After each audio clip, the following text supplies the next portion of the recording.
and I was reading this cool article from Scientific American that said that some studies suggest that when you are just sort of in your default mode network, you could be using 20 times the energy in your brain that you use when you're actually focused on a particular thing. And so it was trying to convey this sense that at moments in life when you feel like you're not particularly doing anything, you might be doing a whole heck of a lot. That blew my mind. I mean, so I had to ask you about that. Like, what is that all about? Now let's flip the lens on that a bit. Okay. At times when you're not being distracted by the noise of the universe, you are attending to managing your self processes. How about that? Yeah. You know, because by and large, failure to be healthy and failure to stay alive is a result of not paying attention to the stuff that matters, which is you. Okay? Right. So your default mode network is responsible for, now I'll tell you what it's doing during rest. It's also a lot of theories associate default mode network with a lot of the Freudian functions, a lot of the ego function stuff. Okay. So there are two elements. There's mediotemporal and there's mediofrontal. Mediotemporal is associated with, we discussed a couple weeks ago, the hippocampus, which is memory. Now, there's two types of memory it could be pulling back. It could be pulling back semantic memory, which is interconnected associated facts, or it could be pulling back episodic memories, which are events in your life, stuff that has happened. Now, that's when it's going with their default mode network. That's the mediotemporal part. So sort of, I like to imagine it like zwapping to the side. And by zwap, I mean like a current. Now, the mediofrontal one, that's when it's looking at, it's hitting the frontal lobe, the medial frontal lobe. Not the prefrontal cortex, but the frontal lobe, which is sort of lower in the front. But that one is associated with decision making and sort of replaying past memories and kind of looking at the outcomes and stuff. Now, one of the ways to think about it is when you're at rest, your default mode network is churning away. It's kind of going through the memories, looking at outcomes. Some people in depression, they get stuck in the default mode network where they end up ruminating.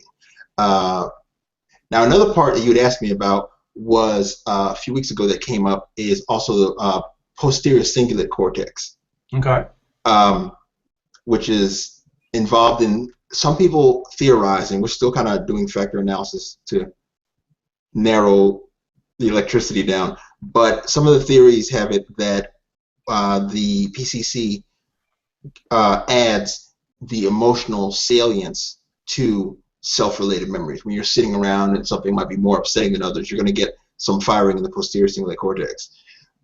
There's one disorder that's associated with hypertrophy of the posterior cingulate cortex. And I'm blanking on it now, but I'll bring it back at some point.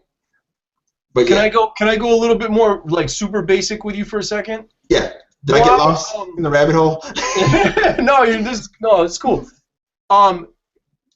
So you know, we talked about individual parts in week 1, and I was kind of curious about the idea that it's called the default mode network. Is it called? Are they using the word network because we're talking about a networked effect of various parts of the brain?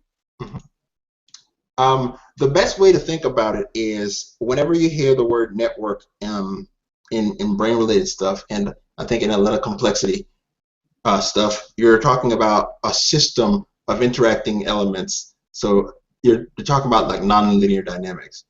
So usually what you're looking at is a probabilistic model of the likelihood of certain parts being activated in the context of certain events. So whereas before we said the amygdala handles fear, we were focused on like one part that did a few things, but we could say fear gets handled here. Now you're talking about a more complex system of tasks and things where parts are sort of working together to get it done. Yeah. Okay. And one of the things Heb says is fire together, wire together. So by that, parts that tend to fire together more frequently create myelination, which is sort of your white matter. Now, the benefit of good myelination is you're talking about the two parts firing 10,000 times faster together.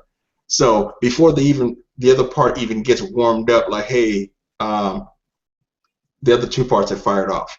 It plays a large part in personality, cognitive habits, because when stuff fires together all the time, it just becomes sort of a functional unit. You're more prone to go to that part than another part, and a large part of your personality is which part gets fired first, second, third, fourth.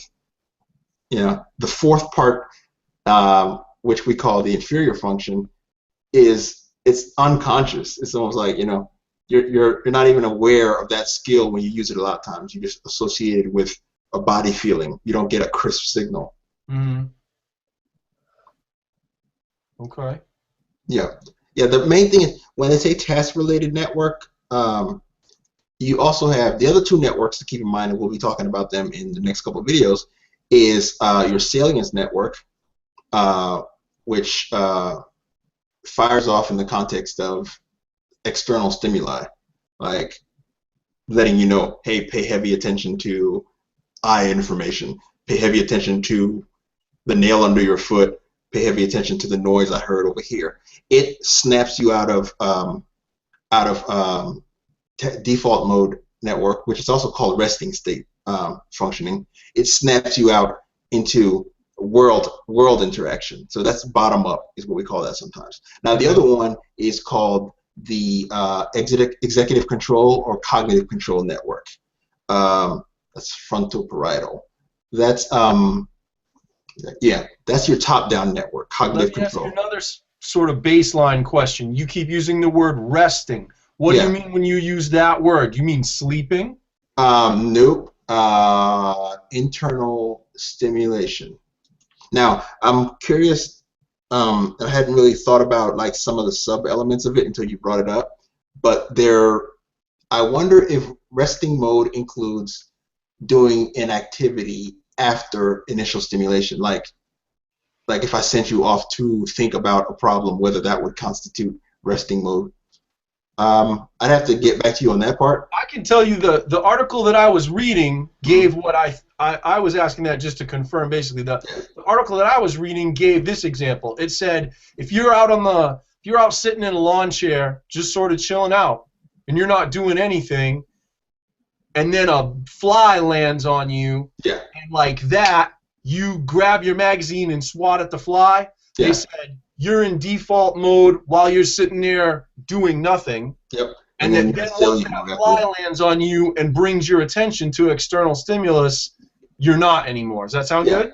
Yeah, that's a good simplification. Yeah, yeah. No, because a lot of times the way I approach this stuff is all these things run along a continuum, and the mistake we've made in science pre-phenomenology is that we've excluded the nuances that constitute individual people's experience of life. You know, we're like, well, there's no data for that.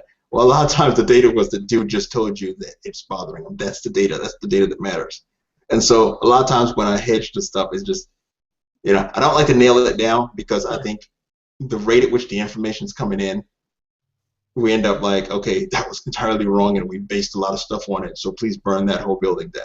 You know. So here's the like interesting thing about what you're raising to me though is back to how this video started really with you saying when we're not paying attention to ourselves, we live in a world that is so overstimulated, in which we're like, it seems culturally we are not comfortable being in a resting state and just being in our default mode, right? I mean, we're always looking for external stimulus nowadays. Yep.